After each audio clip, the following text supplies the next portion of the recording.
మీకు అండగా ఉంటాం. ఇది ఎన్నో రోజులు ఉండదు. ఈ ప్రభుత్వం ఎన్నో రోజులు ఉండదు. ఈ ప్రభుత్వానికి తల తోక ఏది లేదు. తుగులక్ ఎప్పుడో మన చరిత్రలో తుగులక్ అని చదువుకున్నాం. ఈ ముఖ్యమంత్రి అంటే తుగులక్. నేను చాలాసార్లు చెప్పిన ముఖ్యమంత్రి గారి గురించి. ఇవాళ మా ప్రజల్ని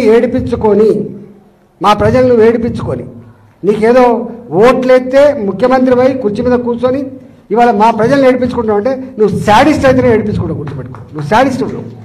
నువ్వు ఎవరు చెప్పినా వింటలేవంటే నువ్వు సైకో అయితేనే ఇవ్వడు. గతంలో కూడా చెప్పినా నేను, మంచి పద్ధతి కాదు.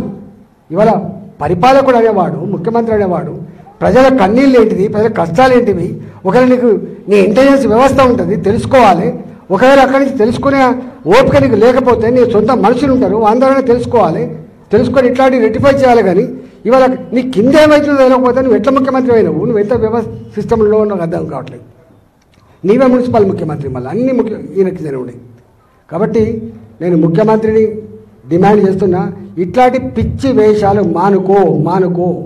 నీ కింద అధికారులు ఏం చేస్తుందో దృష్టి పెట్టు, నీ సిస్టంలో బాగు చేసుకో. కానీ మా ప్రజల జీవితాలతో చెలగాడమనే ప్రయత్నం చేస్తే ఖబర్దార్ నా కొడుక అని చెప్పి హెచ్చరిస్తున్నా. నీ అబ్బ జాగిరి కాదని చెప్పి తెలియజేస్తా ఉన్నా. ప్రజల జీవితాలతో ఆడుకున్నాడు ఎవడు బాగుపడని చెప్పి నేను శపిస్తున్నా, గుర్తుపెట్టుకో అని చెప్పి. ఇప్పటికైనా కాంగ్రెస్ పార్టీ నాయకులారా, మంత్రులారా, మీరు కూర్చొని ఇవాళ నీ కింద ఏం చేస్తున్నో తెలియకుండా మీరు సోయి లేకుండా ఉంటే మాత్రం నీ ఎంబడి పడతారని చెప్పి హెచ్చరిస్తూ బగర్ సబ్జెక్టులోనే ఈటల రాజేందర్ తిట్టాలనే ప్రెస్ మీట్ పెట్టినా, తిట్టనీకనే పెట్టినా ప్రెస్ మీట్. వాడు ఒక మెంటల్ అయిపోయాడు, వాడు ఏం మాట్లాడుతున్నాడో తెలుస్తుంది ఈటల రాజేందర్కి. అందుకే ఆయనకు పాగలగాడ అయ్యిండు, బేకూఫ్ చాతాలు చేస్తున్నాడు ఈటల రాజేందర్.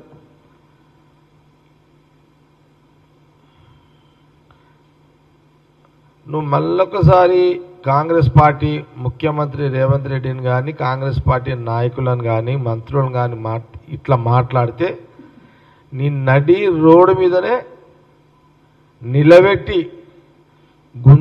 గుంజీలు తీపిస్తాం నేను.